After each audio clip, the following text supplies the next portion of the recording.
John Airy here with AintItCool.com, and today I want to talk Justice League, the movie. On March 3rd, 2013, Latino Review broke the news that Warner Brothers has given Christopher Nolan the reins of its cinematic DC universe, in the hopes of luring Christian Bale as Batman back to the silver screen.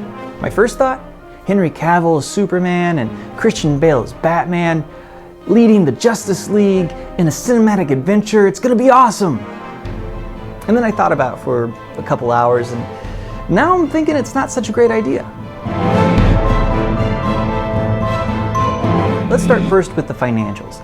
Warner Brothers is literally throwing money at this problem, the problem of trying to produce a Justice League movie. Every other option up to this point has failed. Remember the George Miller Justice League that would have featured Armie Hammer as Batman? Or the Ben Affleck directing rumors? Or the latest script from writer Will Beall that was recently scrapped?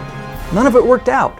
It was 2007 when we were first teased with the world's finest movie poster in the background of I Am Legend. And we are still waiting to see that Batman-Superman team-up come to fruition.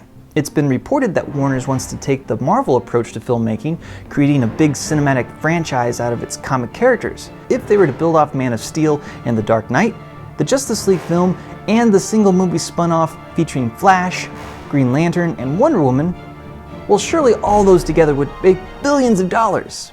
And that would be awesome, but first you gotta sign Christian Bale, and he's working from a place of leverage.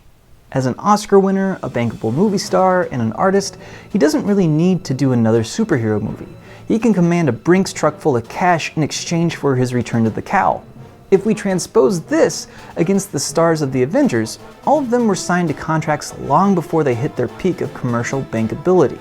Robert Downey Jr. has never been more in demand, but Marvel locked him into a long-term deal before the Avengers, along with Chris Hemsworth, Mark Ruffalo, and Chris Evans. Planning ahead saved Marvel tens of millions of dollars in actor salaries. Also, Marvel tends to pick more cost-effective directors to helm its movies. Working through the producing and directing talents of Nolan and Zack Snyder will only up the costs of a Justice League franchise.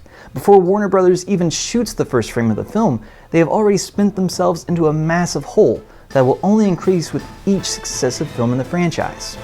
So with all these marketing costs and production costs, Warner Brothers has to sell a ticket to practically every geek on the face of the earth 3 times over just to make back their investment.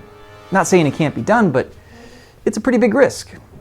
Even if the financials do work out, you still have to somehow take the dark realism of Nolan's Batman and shoehorn it into a story with an armor-clad alien that disguises himself by wearing a pair of glasses, a guy that turns his thoughts into giant emerald-colored objects, and a goddess with a magic lasso.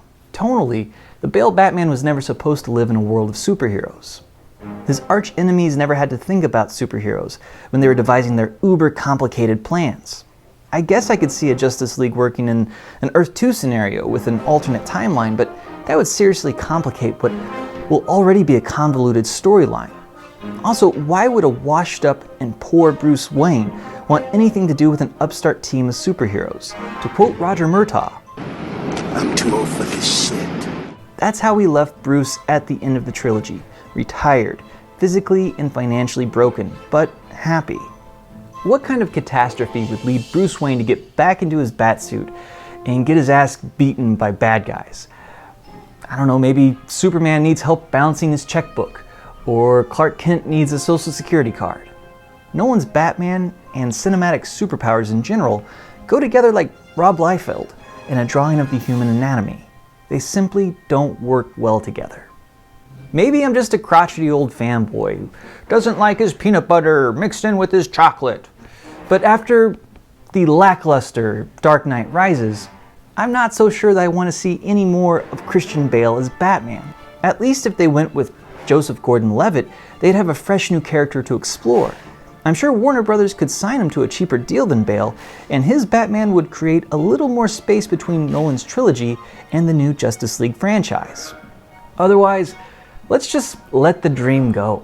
I'd rather not see a Justice League movie than have something thrown together that's overly produced, that mars the reputation of everyone involved, and we as fans end up hating it. But those are just my thoughts. You can leave your comments below and keep checking in with AintItCool.com for more news and reviews. I'm John Airy.